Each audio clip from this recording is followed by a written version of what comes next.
আলামিন এরকম একজন নেতা আপনাকে আমাকে দিয়েছেন। এই নেতার প্রতি সংক্ষিপ্ত আকারে ছোট্ট একটি দরুদ পড়ি, সকলে বলি সাল্লাল্লাহু আলাইহি ওয়াসাল্লাম। আরো জোরে বলি সাল্লাল্লাহু আলাইহি ওয়াসাল্লাম। আজকের মাহফিলে আপনারা আসতে পেরে খুশি না বেজার? জোরে বলেন, খুশি না বেজার? আপনারা কি আল্লাহকে খুশি করতে চান না শয়তানকে খুশি করতে চান? জোরে বলেন, কাকে খুশি করতে চান? যদি আল্লাহকে খুশি করতে চান তাহলে আবার সেই মহান রব্বি কারিমের দরবারে আরো একবার শুকরিয়া আদায় করি, বলি আলহামদুলিল্লাহ। এই আসমান কার? জোরে বলেন, এই আসমান কার? এই জমিন কার? এই চন্দ্র কার? এই সূর্য কার? আপনি কার? আমি কার? আওয়াজ চলবে কার? জোরে বলেন, আওয়াজ চলবে কার? আওয়াজ যদি জোরে চলে, আওয়াজ যদি আল্লাহর চলে, তাহলে একবার নারায়ে তাকবীর, আল্লাহু আকবার, এই তাকবীরটা দেন তো। নারায়ে তাকবীর, নারায়ে তাকবীর। আলহামদুলিল্লাহ। সম্মানিত উপস্থিতি, আর কোন দিক মনোযোগ নাই। আমার আল্লাহ পাক রব্বুল আলামিন তার মহাগ্রন্থ পবিত্র কোরআনুল কারীমের একটা আয়াতে কারিমার মধ্যে বললেন, ওয়াইযা কুরিয়াল কুরআনু ফাসতামিউ লাহু ওয়া আনসিতু লাআল্লাকুম তুরহামুন।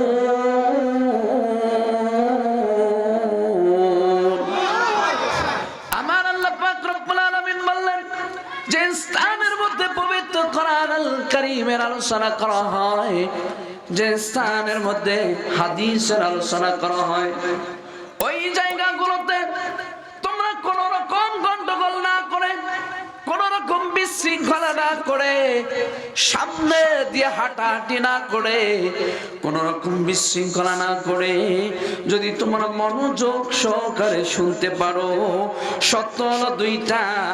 একটা হলো মনোযোগ সহকারে শোনা, আর একটা হলো চুপ করে শোনা, যাতে করে কোন রকম গন্ডগোল না হয়, কোন রকম বিশৃঙ্খলা না হয়। দুইটা যদি আমরা সত্য মানতে পারি, আমার আল্লাহ পাক রব্বুল আলামিন তার ঘোষণা অনুযায়ী দুনিয়ার মানুষদেরকে বলে দিলেন, ও দুনিয়ার মানুষ, তোমরা শুনে রাখো, আমি রব তোমাদের জন্য আসমান থেকে আমার রহমত গুলোকে নাজিল করে দিব। সুবহানাল্লাহ বলেন না কেন? আরো জোরে বলেন সুবহানাল্লাহ। অনেকের যুবক মায়েরা, ও বাবাজিরা, আমি আপনাদেরকে অনুরোধ করে বলতে চাই, যারা কোনো বাইরে ঘোরাফেরা করতেছেন, অযথায় ঘোরাফেরা করতেছেন, আজকের এই মাহফিল আপনার জীবনের মধ্যে এরকম সুযোগ হতেও পারে, না হতে পারে। কথা বলেন ঠিক কিনা? ও যুবক ভাইয়েরা, অতএব আপনারা ঘোরাফেরা না করেন, রাস্তার মধ্যে ঘোরাফেরা না করে, দোকানপাটে অযথায় সময় না দিয়ে এই মাহফিল প্যান্ডেলের মধ্যে যদি বসতে পারেন, আমার আল্লাহ পাক রব্বুল আলামিন ঘোষণা দিয়েছেন, ওই ব্যক্তির জীবনের গুনাহগুলো আল্লাহ পাক রব্বুল আলামিন মাফ করে দিবে। যে ব্যক্তি এই মাহফিল প্যান্ডেলে বসতে পেরেছে, আমার রব তাদের জীবনের গুনাহগুলোকে মাফ করে দিবে। আরো জোরে সুবহানাল্লাহ বলেন। তো আমরা আসলেই ভাগ্যবান। কথা বলেন না কেন? আলহামদুলিল্লাহ বলেন। যারা এই মাহফিলে বসতে পেরেছি, আসতে পেরেছি, অরিজিনালি আল্লাহ পাক রব্বুল আলামিন আমাদেরকে ভাগ্যবান হিসেবে কবুল করেছেন। সুবহানাল্লাহ বলেন। কারণ ইমানি পাওয়ার যদি না থাকে, ইমানি পাওয়ার না থাকা পর্যন্ত এই মাহফিল প্যান্ডেলের মধ্যে আসতে পারবে না। কথা বলেন ঠিক কিনা? এটা আমার বানানো কথা নয়। আল্লাহ পাক রব্বুল আলামিন পবিত্র কোরআনুল কারীমের মধ্যে বলেছেন, ওয়াইজা তুলিয়াত আলাইহিম আয়াতুহু ফাযাদাতহুম ঈমানা। যখন এই পবিত্র কোরআনুল কারীমের আলোচনা করা হয়, আল্লাহ পাক রব্বুল আলামিনের একটা আয়াত তেলাওয়াত করা হয়, ওই সমস্ত মুমিনদের অন্তরের মধ্যে কম্পন সৃষ্টি হয়। আর আমরা যারা বুঝতে পেরেছি তারাই ঈমানদার, তারাই পাক্কা ঈমানদার। কথা বলেন ঠিক কিনা? সম্মানিত উপস্থিতি, এই জন্য যুবক ভাইদেরকে বলবো, আর সময় আপনি নষ্ট করে দিয়েছেন, মোবাইলের মধ্যে চ্যাট করে বিভিন্ন সময় আপনি নষ্ট করে দিয়েছেন। অথচ আল্লাহ রাসূল সাল্লাল্লাহু আলাইহি সাল্লাম বলেছেন কিয়ামতের দিন ওই সমস্ত ব্যক্তিরা, মানুষরা কিঞ্চিত পরিমাণ 1 ইঞ্চি পরিমাণ আল্লাহ পাক রব্বুল আলামিনের 5টা জবাব না দেওয়া পর্যন্ত, 5টা উত্তর না দেওয়া পর্যন্ত আল্লাহ পাক রব্বুল আলামিন ওই ব্যক্তিদেরকে কিঞ্চিত পরিমাণ ছাড় দিবে না। কথা বলেন ঠিক কিনা? তার মধ্যে একটি হলো সময় কোন কাজে ব্যয় করা হয়েছে, আপনি আমি সময় কোন কাজে ব্যয় করে দিয়েছি। আপনি আমি যদি বলতে পারি আল্লাহ মালিক, আদর্শ পড়ায় এই জামি মসজিদের উপলক্ষে, নুরানি মাদ্রাসার উপলক্ষে একটি তাফসীরুল কোরআন মাহফিলের ব্যবস্থা করা হয়েছিল। একটা তাফসীরুল কোরআন মাহফিলের আয়োজন করা হয়েছিল। আমরা যুবক, আমরা ভাই, আমরা যুবক, আমরা মুরব্বী মানুষ, আমরা সবাই একত্রিত হয়ে তোমার কোরআন শোনার জন্য ওই জায়গায় সময় দিয়েছি। রব্বি কারীম বলবে এই সময় দেওয়ার কারণে আমি তোমাদেরকে আজকের এই জায়গা থেকে, কিয়ামতের এই কঠিন স্থান থেকে তোমাদেরকে আমি জান্নাত দান করে দিলাম। সুবহানাল্লাহ বলেন, আরো জোরে সুবহানাল্লাহ বলেন। সম্মানিত উপস্থিতি, এই জন্য আমরা যারা বসতে পেরেছি, আল্লাহ পাক রব্বুল আলামিনের ঘোষণা অনুযায়ী আল্লাহ রাসূল সাল্লাল্লাহু আলাইহি সাল্লামের এক সাহাবী, জলিল কদর সাহাবী, আল্লাহ রাসূল বিশ্বনবী সাল্লাল্লাহু আলাইহি সাল্লামের জলিল কদর একজন সাহাবীর নাম ছিল আবু যর গিফারি। কি নাম বলেন? আবু যর গিফারি রাদিয়াল্লাহু তাআলা আনহু।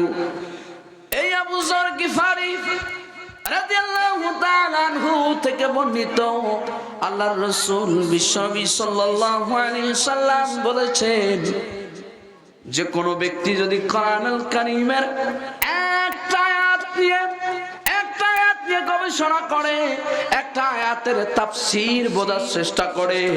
এখন প্রশ্ন হলো, আমি একটা আয়াত এখানে তেলাওয়াত করেছি কি করি নাই? জোরে বলেন ভাই, করেছি কি করি নাই? একটা আয়াত আমি এখানে তেলাওয়াত করেছি, এই তাফসীরটা আপনাদেরকে বোঝানোর চেষ্টা করতেছি, আপনারাও বোঝার চেষ্টা করতেছেন। কথা বলেন ঠিক কিনা?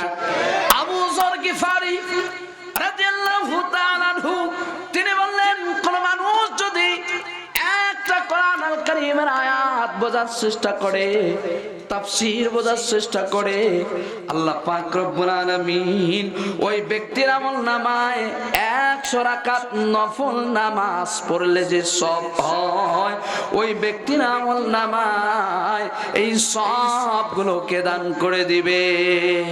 সুবহানাল্লাহ বলেন, আর আস্তে সুবহানাল্লাহ বলেন।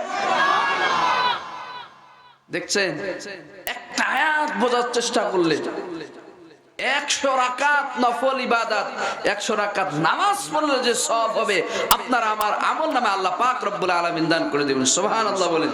কিন্তু যারা এই যে কোরআনুল কারীমের মাহফিল সহ্য করতে পারছে না, কোরআনুল কারীমের মাহফিল তারা সহ্য হয় না, নিঃসন্দেহে এদের ঈমানের মধ্যে দুর্বলতা রয়েছে। কথা বলেন ঠিক কিনা?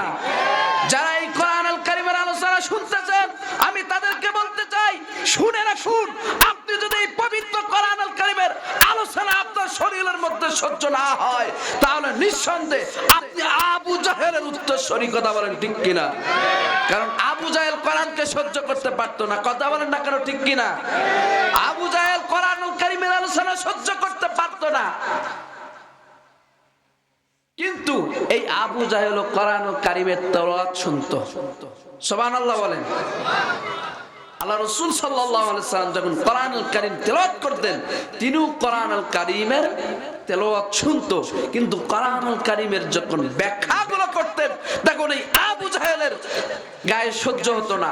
এখন এই বাংলার জমিনে হাজারো হাজারো আবু জাহেলের উত্তরসূরি রয়েছে। কথা বলেন ঠিক কিনা? কোরআনুল কারীমের হক কথাগুলো বললে তাদের শরীরের মধ্যে গালা, তার শরীরের মধ্যে জ্বালা পড়া শুরু হয়ে যায়। কথা বলেন ঠিক কিনা? নাস্তিকতা নিপাত যাক, দিন ইসলাম জিন্দাবাদ, কোটি প্রাণের কি আওয়াজ। খোদার দহি সার পাবে না, এই বাংলায় ঠাই পাবে না। মুসলমানরা জেগেছে আজ, কথা বলেন ঠিক কিনা? আরো জোরে বলেন ঠিক কিনা?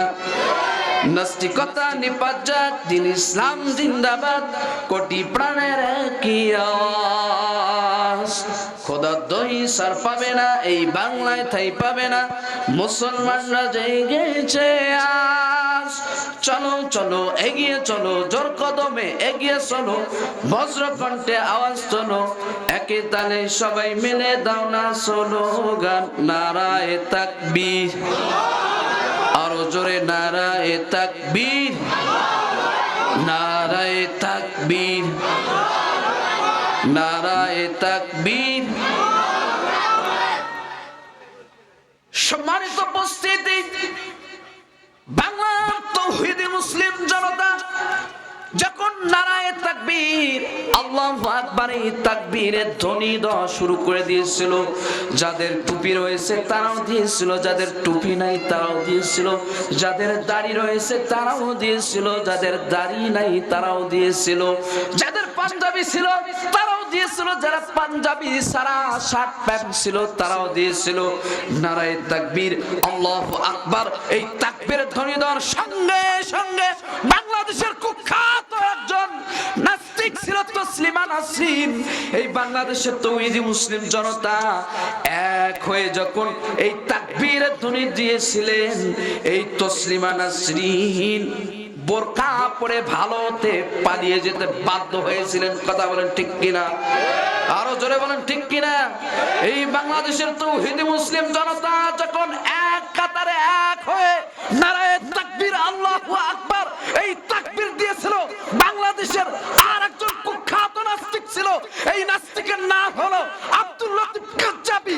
ওকে সিদ্দিকী বলা যাবে না, এই কাজ্জাবি বলেছিল আল্লাহ রাসূল সাল্লাল্লাহু আলাইহি সাল্লাম যে মদিনায় জন্মগ্রহণ করেছিল, এই মদিনা নাকি, এই মদিনাকে তিনি ডাকাত বলেছিলেন। আল্লাহ রাসূল সাল্লাল্লাহু আলাইহি সাল্লামের পিতাকে ডাকাত বলেছিলেন।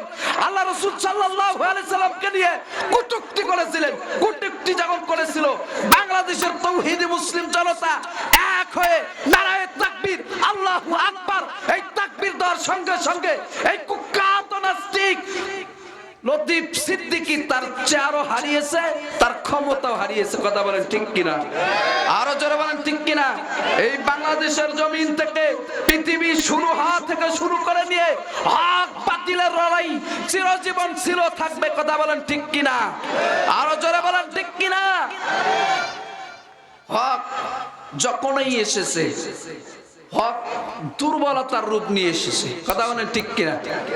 আরো জোরে বলেন ঠিক কিনা? হক দুর্বলতার রূপ নিয়ে এসেছিল, দুর্বলতার রূপ নিয়ে এসেছে তো কি হয়েছে, কিন্তু হক শেষ পর্যন্ত বিজয় নিয়ে এসেছে। কথা বলেন ঠিক কিনা? এখন যারা আমাদেরকে ভয় দেখায়, ওই ভারতের মামুরা আমাদেরকে ভয় দেখায় যে অস্ত্র নাই, শস্ত্র নাই, বাহিনী নেই, কিচ্ছু নেই। ওই ভারতের দালালদেরকে আমি বলতে চাই, বাংলাদেশের তাওহীদি মুসলিম জনতার যতটুকু ঈমান রয়েছে, এই ঈমানি পাওয়ার নিয়ে বাংলাদেশে যখন নারায়ে তাকবীর, আল্লাহু আকবার, এই তাকবীর দেবে, ওই ভারতের দালালেরা ভারতে পালাতে বাধ্য হবে। কথা বলেন ঠিক কিনা? আমাদের শরীরে 1 ইঞ্চি পরিমাণ, 1 ফোঁটা পরিমাণ, 1 বিন্দু পরিমাণ রক্ত থাকা অবস্থায় ভারতের দালালদেরকে আমরা ছাড় দেব না। কথা বলেন ঠিক কিনা? সম্মানিত উপস্থিতি, যেই দিন থেকে ইসলাম শুরু হয়েছে, পৃথিবী সৃষ্টি করা হয়েছে, সেই দিন থেকে হক আর বাতিলের লড়াই ছিল কি ছিল না? জোরে বলেন ছিল কি ছিল না? বাতিল যখন কাবিলের রূপ ধারণ করে এসেছে, হক তখন হাবিলের রূপ ধারণ করে এসেছে। বাতিল যখন নমরুদের রূপ ধারণ করে এসেছে, হক তখন হযরতে ইব্রাহিম খলিলুল্লাহ রূপ ধারণ করে এসেছে। বাতিল যখন বাদশা ফেরাউনের রূপ ধারণ করে এসেছে, হক তখন হযরত মুসা কালিমুল্লাহ রূপ ধারণ করে এসেছে। বাতিল যখন ইহুদিদের রূপ ধারণ করে এসেছে, হক তখন ঈসা রুহুল্লাহ রূপ ধারণ করে এসেছে। বাতিল যখন আবু আবজায়েল উতবা সাইবা মুগীরার রূপ ধারণ করে এসেছে। হক তখন আম্বিয়া আলাইহিস সালাম হযরত মুহাম্মদুর রাসূলুল্লাহ সাল্লাল্লাহু আলাইহি ওয়াসাল্লামের রূপ ধারণ করে এসেছে। কথা বলেন ঠিক কিনা? আরো জোরে বলেন ঠিক কিনা? বাতিল যখন মুসাইলামাতুল কাজ্জাবের রূপ ধারণ করে এসেছে, হক তখন সিদ্দিক আকবর আবু বকর সিদ্দিক রাদিয়াল্লাহু তাআলা আনহুর রূপ ধারণ করে এসেছে। বাতিল যখন হাজ্জাজ ইবনে ইউসুফের রূপ ধারণ করে এসেছে, হক তখন আব্দুল্লাহ ইবনে জুবাইরের রূপ ধারণ করে এসেছে। বাতিল যখন খলিফা মনসুরের রূপ ধারণ করে এসেছে, হক তখন ইমামে আযম ইমামে আবু হানিফার রূপ ধারণ করে এসেছে। বাতিল যখন মুতাসিম বিল্লাহর রূপ ধারণ করে এসেছে, হক তখন ইমাম আহমদ বিন হাম্বলের রূপ ধারণ করে এসেছে। বাতিল যখন তাতারীদের রূপ ধারণ করে এসেছে, হক তখন শাইখুল ইসলাম ইমাম ইবনে তাইমিয়া রাহিমাহুল্লাহ রূপ ধারণ করে এসেছে। বাতিল যখন শাহ মালিক শাহ সেলকুজির রূপ ধারণ করে এসেছে, হক তখন ইমাম গাজ্জালি রাহিমাহুল্লাহ রূপ ধারণ করে এসেছে। বাতিল যখন শিয়াদের রূপ ধারণ করে এসেছে, হক তখন শাহ ওলিউল্লাহ মুহাদ্দিস দেহলভী রাহিমাহুল্লাহ রূপ ধারণ করে এসেছে। বাতিল যখন সম্রাট আকবরের দ্বীন ইলাহির রূপ ধারণ করে এসেছে, পিতৃরাজের রূপ ধারণ করে এসেছিল, হক তখন খাজা মঈনুদ্দিন চিশতি রাহিমাহুল্লাহ রূপ ধারণ করে এসেছে। বাতিল যখন গৌর গোবিন্দ রূপ ধারণ করে এসেছিল, হক তখন শাহজালাল ইয়ামানি রাহিমাহুল্লাহ রূপ ধারণ করে এসেছে। বাতিল যখন ইংরেজদের রূপ ধারণ করে এসেছে, হক তখন শাহ আব্দুল আজিজ মুহাদ্দিস দেহলভী রাহিমাহুল্লাহ রূপ ধারণ করে এসেছে। বাতিল যখন বিভিন্ন রূপ ধারণ করে এসেছে, তখন এই বাংলার জমিনে ইসলামী আন্দোলন বাংলাদেশ জামাত ইসলামের রূপ ধারণ করে এসেছে। কথা বলেন ঠিক কিনা? আরো জোরে বলেন ঠিক কিনা? এই বাংলাদেশে একটি মাত্র ইসলামী আন্দোলনী লোক যে হকের পক্ষে কথা বলে, সেটি হলো বাংলাদেশ জামাত ইসলামী। কথা বলেন ঠিক কিনা? আরো জোরে বলেন ঠিক কিনা? আমি ভুল বললাম? জোরে বলেন আমি ভুল বললাম? কথাটি ভুল নয়। সম্মানিত উপস্থিতি, আমি যে আয়াতে কারিমা আপনাদের সামনে তেলাওয়াত করেছিলাম, অপর একটা আয়াতে কারিমা আপনাদের সামনে তেলাওয়াত করেছিলাম। এই আয়াতে কারিমাটি হলো ইয়া আইয়ুহাল্লাযীনা আমানু দুখুলু ফিস-সিলমি কাফা। আল্লাহু আকবার বলেন। আমার আল্লাহ পাক রব্বুল আলামিন পবিত্র কোরআনুল কারীমের মধ্যে আল্লাহ পাক রব্বুল আলামিন মুমিনদেরকে ডেকে বললেন, ও মুমিনেরা, মুমিন একটা স্পেশাল ডাক আমার মালিক মহব্বত করে বলো ভালোবেসে মুমিনদেরকে ডেকে বললেন। সুবহানাল্লাহ বলেন। আমার আল্লাহ পাক রব্বুল আলামিন মুমিনদেরকে ডেকে বলতেছেন। কোরআনুল কারীমে অসংখ্যবার কাফেরদেরকে ডেকে বলা হয়েছে, ইয়া আইয়ুহাল কাফিরুন ইয়া আইয়ুহাল মুনাফিকুন। আল্লাহ পাক রব্বুল আলামিন এই জায়গায় মুমিনদেরকে স্পেশাল ভাবে ডেকে বলতেছেন, ও মুমিনেরা। আল্লাহ পাক রব্বুল আলামিন মুমিনদেরকে ডেকে বললেন, ও মুমিনেরা। আল্লাহ পাক রব্বুল আলামিন ইচ্ছা করলে আপনাকে আমাকে হিন্দুর ঘরের মধ্যে, বৌদ্ধ ঘরের মধ্যে, খ্রিস্টানের ঘরের মধ্যে পাঠাতে পারত। কথা বলেন ঠিক কিনা? কিন্তু আল্লাহ পাক রব্বুল আলামিন মুমিন মুসলমানের ঘরের মধ্যে পাঠাই দিয়া আল্লাহ পাক রব্বুল আলামিন আবার আপনাকে আমাকে ডেকে বলতেছে, ও মুমিনেরা, তোমরা যারা ঈমান এনেছো মুমিনদেরকে ডেকে বলতেছেন। দেখেন আল্লাহ পাক রব্বুল আলামিন অপর আয়াতে কারিমার মধ্যে বললেন, লাম ইয়াকুন শাইয়াম মাযকুরা। আল্লাহু আকবার বলেন। আল্লাহ পাক রব্বুল আলামিন বলতেছেন, তোমাদের বর্ণনা করার মতো কিছু ছিল না, বর্ণনা করার মতো তোমাদের কোনো অস্তিত্ব ছিল না, তোমার বংশ পরিচয় ছিল না, তোমার নাম ছিল না, তোমার বাবার নাম ছিল না, তোমার কিচ্ছু ছিল না। আমি রব তোমাদেরকে সব কিছু দিয়ে দিলাম। আমি রব তোমাদেরকে পিতা দিয়ে দিলাম, তোমার মা দিয়ে দিলাম, তোমার একটা বংশ পরিচয় দিয়েছি, এখন তোমার সব কিছু হয়ে গিয়েছে, এখন তোমার একটা বংশ পরিচয় রয়েছে। এই রব দেখেন মুসলমান ঘরের মধ্যে পাঠাই দিয়া, মুমিন ঘরের মধ্যে পাঠাই দিয়া, মুসলমান মায়ের গর্ভের মধ্যে পাঠাই দিয়া, আবার আল্লাহ পাক রব্বুল আলামিন আপনাকে আমাকে বলতেছে ইয়া আইয়ুহাল মুমিনুন। আল্লাহু আকবার বলেন। এই মুমিন মুসলমানের ঘরের মধ্যে জন্মগ্রহণ করতে পেরেছি, আপনার আমার জন্য এটাই হলো আল্লাহ পাক রব্বুল আলামিনের কাছে বিশাল পাওয়া। কথা বলেন না কেন? আরো জোরে বলেন। কারণ হলো একজন মুসলমানের ঘরের মধ্যে যখন একটা সন্তান জন্মগ্রহণ করে, সন্তান জন্মগ্রহণ করার সঙ্গে সঙ্গে মুসলমানদের সুন্নত অনুযায়ী, মুসলমানদের রিওয়ায়াত অনুযায়ী ওই সন্তানের কানের মধ্যে আযান দেওয়া হয় কি হয় না? জোরে বলেন, হয় কি হয় না? আপনাদের এই জীবনে হয় না নাকি? হয়তো যখন এই একটা সন্তান জন্মগ্রহণ করা হয়, মুসলমানের ঘরের মধ্যে একটা সন্তান যখন জন্মগ্রহণ করে, জন্মগ্রহণ করার সঙ্গে সঙ্গে মুসলমানের সুন্নত অনুযায়ী, আল্লাহ রাসূলের সুন্নত পদ্ধতি অনুযায়ী ওই সন্তানটার ডান কানের মধ্যে আযান দেওয়া হয় আর বাম কানের মধ্যে ইকামত দেওয়া হয়। কথা বলেন ঠিক কিনা? আরো জোরে বলেন ঠিক কিনা? তার মানে হলো এই সন্তানটা যখন জন্মগ্রহণ করলো, তাওহীদের বাক্যগুলো তার অন্তরের মধ্যে প্রবেশ করা হলো, তাওহীদের বাক্যগুলো তার প্রেমটাকে ওয়াশ করে দিল, আর বলা হলো তুমি মুমিন, তুমি মুসলমান, তুমি উশৃঙ্খল জাতির মধ্যে নও। কথা বলেন ঠিক কিনা? কারণ হিন্দুর ঘরে আপনার আমার যদি জন্মগ্রহণ হতো, এই হিন্দুরা দেখবেন ভারতের মধ্যে মুসলমানদের উপর যেভাবে অত্যাচার করতেছে, মুসলমানের মসজিদ গুলো ভেঙে দিচ্ছে, মুসলমানের মাইক ভেঙে দিচ্ছে। আল্লাহ না করুক আপনার আমার জন্মগ্রহণ যদি হিন্দুর ঘরে হতো, তাহলে আপনি আমিও ওই মুসলমানের মসজিদ ভাঙতে যাইতাম, মুসলমানের মাইক ভাঙতে যাইতাম। কথা বলেন ঠিক কিনা? কিন্তু যখন এই তাওহীদের বাক্যগুলো আপনার আমার ব্রেনের মধ্যে প্রবেশ করা হলো, ব্রেনতে ঢুকে দেওয়া হলো, তখনই আপনাকে আমাকে বোঝানো হলো তুমি মুসলমান, তুমি মুসলমান, তুমি উশৃঙ্খল জাতি নও। সুবহানাল্লাহ বলেন। সম্মানিত উপস্থিতি, আল্লাহ পাক রব্বুল আলামিন মুমিনদেরকে ডেকে বললেন, ও মুমিনেরা, তোমরা যারা ঈমান এনেছো, বড় মহব্বতের ডাক আল্লাহ পাক রব্বুল আলামিন দয়া করে মায়া করে ডাকতে ডাকলেন, বলেন ও মুমিনেরা, তোমরা যারা ঈমান এনেছো, উদখুলু ফিস-সিলমি কাফা। আল্লাহু আকবার বলেন।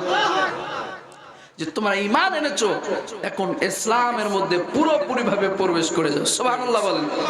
আরো জোরে সুবহানাল্লাহ বলেন। ইসলামের মধ্যে পুরোপুরি ভাবে প্রবেশ করার দরকার আছে না নাই? আপনার শারীরিক থেকে, শরীর থেকে, আপনার এই 3.5 হাত বডির মধ্যে ইসলাম প্রবেশ করার দরকার আছে না নাই? আরো জোরে বলেন, দরকার আছে না নাই? শুধুমাত্র মসজিদের মধ্যে ইসলাম থাকলে হবে না, আল্লাহর জমিনের মধ্যে ইসলাম কায়েম করা লাগবে। কথা বলেন না কেন? আল্লাহর জমিনের মধ্যে ইসলাম কায়েম করা দরকার আছে না নাই? শুধুমাত্র মসজিদে ইসলাম থাকলে হবে না, আপনার আমার এই 3.5 হাত বডির মধ্যে ইসলাম ফিট করা লাগবে। সম্মানিত উপস্থিতি, শুধুমাত্র মসজিদের মধ্যে ইসলাম থাকলে হবে না, শুধুমাত্র মসজিদের ভেতরে ইসলাম মানলে হবে না। এই জমিন যার, ইসলাম আইনও মানা লাগবে তার। এর পক্ষে মনে নাই আপনারা? কথা বলতেছেন না যে? জোরে বলেন ঠিক কিনা? সম্মানিত উপস্থিতি, এই 3.5 হাত বডির দিকে যদি তাকানো হয়, এই 3.5 হাত বডির দিকে আপনার যখন তাকানো হয়, ইসলামটাকে খুঁজে পাওয়া যায় না। ইসলাম যদি আমরা এই 3.5 হাত বডির ভিতরে ঠিক করতাম, সেট করতাম, ফিট করতাম, তাহলে আপনার আমার চেহারাটা কত সুন্দর হতো। কথা বলেন ঠিক কিনা? সম্মানিত উপস্থিতি, এই 3.5 বডির ভিতরে আপনার তাকালে দেখা যায় আপনার মুখের মধ্যে দাড়ি এখনো খুঁজে পাওয়া যায় না। আছে দাড়ি খুঁজে পাওয়া যায় না, তার মানে আপনি এখন ইসলামটাকে আপনার 3.5 বডির ভেতরে ঠিক করতে পারেননি। কথা বলেন ঠিক কিনা? আপনার মাথার মধ্যে এখনো টুপি লাগাইতে পারেন নাই, আপনার এই শরীরের মধ্যে এখনো জুব্বা লাগাতে পারেন নাই। আমি এটা বলতেছি না দাড়ি টুপি পাঞ্জাবি আপনার এটাই শুধু ইসলামের মধ্যে সীমাবদ্ধ, এটাই শুধু ইসলাম। আমি বলতে চাচ্ছি টুপিটা হলো ইসলাম, টুপিটা একটা ইসলামের অংশ, এই দাড়িটাও হলো একটা ইসলামের অংশ, এটাও একটা সুন্নত। কথা বলেন ঠিক কিনা? এই পাঞ্জাবি মারার সঙ্গে সঙ্গে যখন আপনি আমি মারা যাব, মারা যাওয়ার সঙ্গে সঙ্গে 3টা কাপড়ের একটা কাপড় পাঞ্জাবি দেবে। কথা বলেন ঠিক কিনা? কিন্তু এই বাংলার মুসলমান দুর্ভাগ্যের বিষয় হলো এখন ওই বাংলার জমিনে দাড়িওয়ালা টুপিওয়ালারাও এর বিরোধিতা করে। কথা বলেন ঠিক কিনা? দাড়িওয়ালা টুপিওয়ালা, দাড়ি আছে টুপি আছে, অথচ দাড়ি রাখা সুন্নত। কি দাড়ি রাখা সুন্নত? মারা যাওয়ার সঙ্গে সঙ্গে আপনাকে একটা জুব্বা দেওয়া হবে, এই জুব্বাটাও ইসলামের মধ্যে একটা অংশ। কিন্তু আফসোসের বিষয় হলো এই বাংলার জমিনের মধ্যে এই দাড়িওয়ালা টুপিওয়ালার বিরোধিতাও কিছু লোক আছে না নাই? আছে। সম্মানিত উপস্থিতি, এখন আসুন 3.5 বডির মধ্যে ইসলাম ফিট করতে হবে। আপনার আমার স্ত্রী যারা রয়েছে, আপনার আমার মেয়ে যাদের রয়েছে, এদের পর্দা করার দরকার আছে না নাই? ওই জায়গায় ইসলাম আছে না নাই? ওই জায়গায় ইসলাম মানা দরকার আছে না নাই? শুধু মসজিদের মধ্যে নামাজ পড়লেন, মসজিদে আল্লাহকে ভয় করলেন, মসজিদের মধ্যে ইসলাম মানলেন, আর বাকি আপনার পরিবারের মধ্যে ইসলাম মানার দরকার আছে না নাই? আপনি যদি আপনার পরিবারের মধ্যে ইসলাম মানতে পারেন, তাহলে আপনার ওই স্ত্রীটা কেন বেপর্দায় চলে? আপনাদের এই দিক নাই নাই না? তাহলে কথা বলতেছেন না কেন? কথা বলেন ঠিক কিনা? আপনার স্ত্রীরও পর্দা করা প্রয়োজন, আপনার স্ত্রীরও পর্দা করা ফরজ আইন, আপনার মেয়ের জন্য পর্দা করা ফরজ আইন। আমি আমার এলাকার মধ্যে এক লোককে জিজ্ঞাসা করেছিলাম, ও ভাই তোমার এই মেয়েটাকে কেন এখনো পর্দা করো না, বোরকা পরো না, খাস পর্দা করো না? ওই লোকটা বলল, হুজুর আমার মেয়ের এখনো সময় হয় নাই, পর্দা করার মতো বয়স হয় নাই, পর্দা করার যখন বয়স হবে আমি আমার মেয়েকেই ঠিকই পর্দার ব্যবস্থা করে দিব। 2 দিন পর শুনলাম ওই মেয়েটা পালিয়ে গিয়েছে। নাউজুবিল্লাহ বলেন। পর্দা করার বয়স হয় নাই, 2 দিন পর কি অন্য ছেলের সঙ্গে ফুট। সম্মানিত উপস্থিতি, এই জন্য আপনাকে আমাকে এই শরীরের মধ্যে ইসলাম ফিট করার পাশাপাশি আপনার আমার স্ত্রী এবং মেয়েগুলোরও পর্দা করার প্রয়োজন আছে। কথা বলেন ঠিক কিনা? ও যুবক ভাই, আপনাকে বলি, আপনারও যদি ছোট বোন থাকে, আপনার এই ছোট বোনটাকে আপনি চোখে চোখে রাখবেন, আপনার এই বোনটাকে পর্দা করার আদেশ করবেন। আর যদি আপনি পর্দা করার আদেশ না করেন, কিয়ামতের দিন আপনার ওই বোন আপনার নামে আল্লাহর আদালতে মামলা দিবে। কথা বলেন ঠিক কিনা? ও বাবাজিরা, আপনাকে বলি, আপনার যদি মেয়ে থাকে, আপনার স্ত্রীকে আপনি আদেশ করবেন যে অবশ্যই পর্দা করতে হবে। পর্দার যদি আদেশ না করেন, পর্দার যদি তাদেরকে করাতে না পারেন, ওই মেয়ে ওই স্ত্রী আপনাকে কিয়ামতের দিন আল্লাহর আদালতে আপনার নামে আদালতে 1 নাম্বার আসামি করবে। কথা বলেন ঠিক কিনা? এই জন্য আপনি যদি আসামি না হতে চান, আপনি যদি আল্লাহর কাঠগড়ায় দাঁড়াতে না চান, তাহলে অবশ্যই আপনার মেয়েকে, আপনার স্ত্রীকে, আপনার বোনকে অবশ্যই পর্দা করা লাগবে কিনা? জোরে বলেন, লাগবে কিনা? সম্মানিত উপস্থিতি, এই জন্য মেয়েদের জন্য পর্দা করা ফরজ। কি বলেন? পর্দা করা ফরজ। মেয়েদেরকে পর্দা করাবেন, মাদেরকে পর্দা করাবেন, অবশ্যই যাদের বোন রয়েছে তাদেরকেও পর্দা করাবেন, না হলে কিয়ামতের দিন আল্লাহ পাক রব্বুল আলামিন আপনাকে ছাড় দিবে না। সম্মানিত উপস্থিতি, তাহলে ইসলাম ওই জায়গায় ফিট করতে হবে। স্ত্রীর কাছে গিয়ে ইসলাম ফিট করতে হবে, স্ত্রীর কাছে গিয়ে পর্দার মাধ্যমে ইসলামটাকে ফিট করা লাগবে।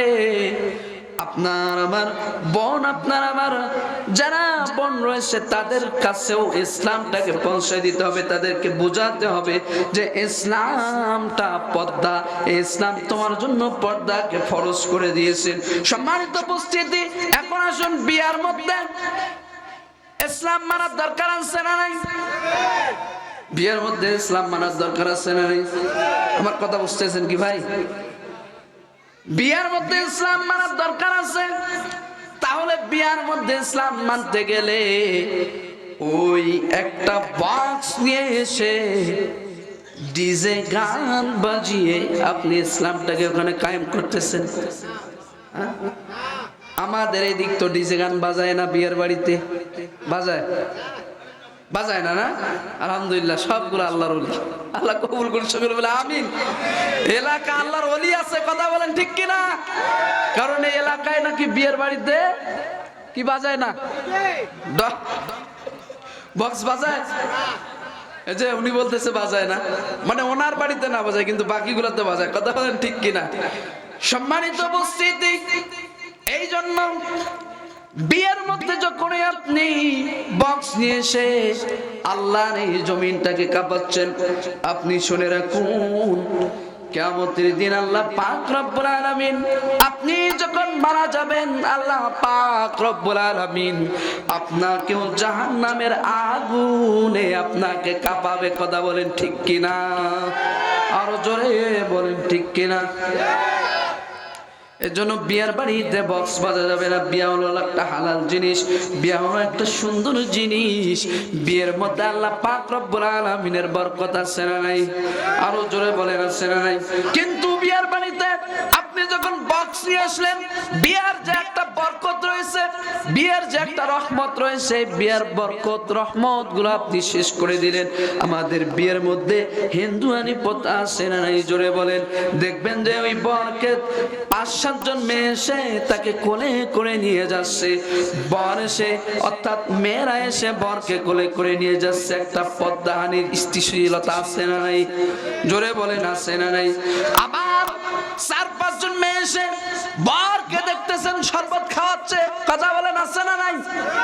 এই যে আরো জোরে বলেন আছে না নাই? সম্মানিত উপস্থিতি, এই যে আপনি বিয়ার বাড়িতে বক্স নিয়ে আসলেন, বরকে 5-7 মহিলা নিয়ে যাচ্ছে, কোলে করে নিয়ে যাচ্ছে।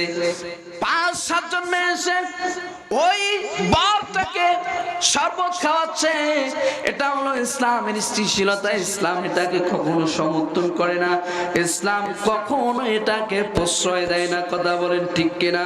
আপনি আজকে নিয়ত করুন আপনার বিয়ের বাড়িতে কখনোই বক্স বাজবে না, আর আপনার বিয়ের বাড়িতে এরকম উলঙ্গ মেয়েরা আপনাকে রিসিভ করবে না, কথা বলেন ঠিক কিনা?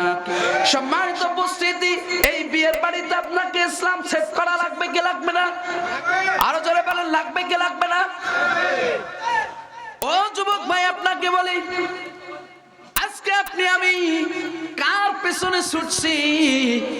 আল্লাহ পাক রব্বুল আলামিন তার বিশ্বনবীর মাধ্যমে জানিয়ে দিলেন, ও যুবক ভাই, আপনার আমার ঘরের মধ্যে একটা জান্নাত আছে। জোরে বলেন আছে না নাই? এই জান্নাতের নাম কি? সুবহানাল্লাহ বলেন, সুবহানাল্লাহ বলেন। আপনার আমার ঘরের মধ্যে জান্নাত রয়েছে, ভালো করে শুনে রাখুন। আপনার আমার ঘরের মধ্যে আল্লাহ পাক রব্বুল আলামিন জান্নাত দিয়েছেন। আল্লাহ রাসূল সাল্লাল্লাহু আলাইহি সাল্লাম বললেন যে ওই যুবকদের ঘরের মধ্যে জান্নাত রয়েছে যার ঘরের মধ্যে আল্লাহ পাক রব্বুল আলামিনের একটা নিয়ামত এখনো পর্যন্ত আছে, মা আর বাবা। ওই মা বাবা হলো ওই যুবকদের জন্য যাদের মা বাবা জীবিত রয়েছে, তাদের জন্য হলো জান্নাত। আস্তে সুবহানাল্লাহ বলেন, আরো জোরে সুবহানাল্লাহ করে শুনে রাখুন, মার সঙ্গে বেয়াদবি করলে আপনার আমার জন্য জাহান্নাম হারাম ঘোষণা করে দিয়েছেন। বাবার সঙ্গে যদি আপনি আমি বেয়াদবি করি, আল্লাহ পাক রব্বুল আলামিন আপনার আমার জন্য জান্নাত হারাম ঘোষণা করে দিয়েছেন। এই জন্য যাদের মা বাবা জীবিত রয়েছে তাদেরকে খেদমত করে, তাদের সঙ্গে ভালো আচরণ করে, নম্রভাবে ভদ্রভাবে তাদের সঙ্গে আচরণ করে, তাদের খেদমত করে আমরা জান্নাতে যেতে চাই। কারা কারা রাজি আছেন? দুহাত তুলে আমার আল্লাহকে দেখান।